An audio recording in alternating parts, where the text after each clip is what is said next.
So you get out, and you start writing books and doing speaking engagements and so forth. And that's essentially that was supporting you?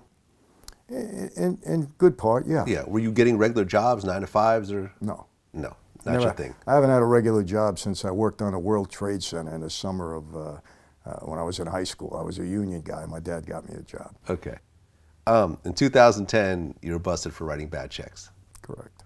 Can you talk about that at all? First of all, it was expunged and it was thrown away. I had an incident, I would say, with my former manager. And I fired him, and he got upset, and he had 2 checks that I had given him that I was stopping payment on, and he said that I bounced the checks on him. They locked me on I was getting off a plane in Tennessee, because that's where it happened, and they locked me up.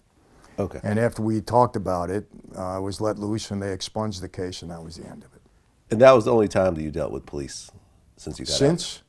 Well, just period, since you got out of prison. Yeah. So you've gone completely legit. Yeah. Was that hard? Listen, when I got out of the life and I came to faith, I didn't get a lobotomy. I don't forget stuff I did on the street. I try to avoid certain things that I know that I might have a tendency to get in trouble with. So I got people around me that keep me accountable. So yeah, in a way it's tough. You're always in a little bit of a battle, but you got to surround yourself with the right people. And I fortunately have a very prolific speaking, faith-based career.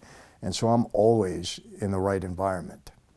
I'm writing books, they're doing movies on my life, the whole bit. So I mean, I have every inclination to stay straight. And I don't want to put my family through any more headaches. Right, but you go from having a private plane, 8,000 square foot house, helicopters, millions of dollars and so forth, to, I'm not sure what your lifestyle is now, but I'm pretty sure it's not that.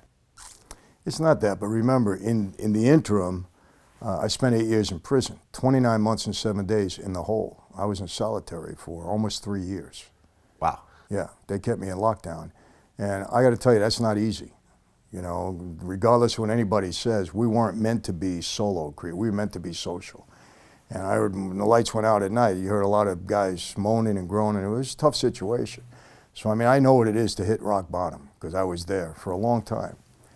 And, so when I came out, it was, look, I live decently now. I don't have any complaints, but it'll never be to where it was before. So you deal with it, Well, you've actually said that if you had a chance to do it all over again, you would.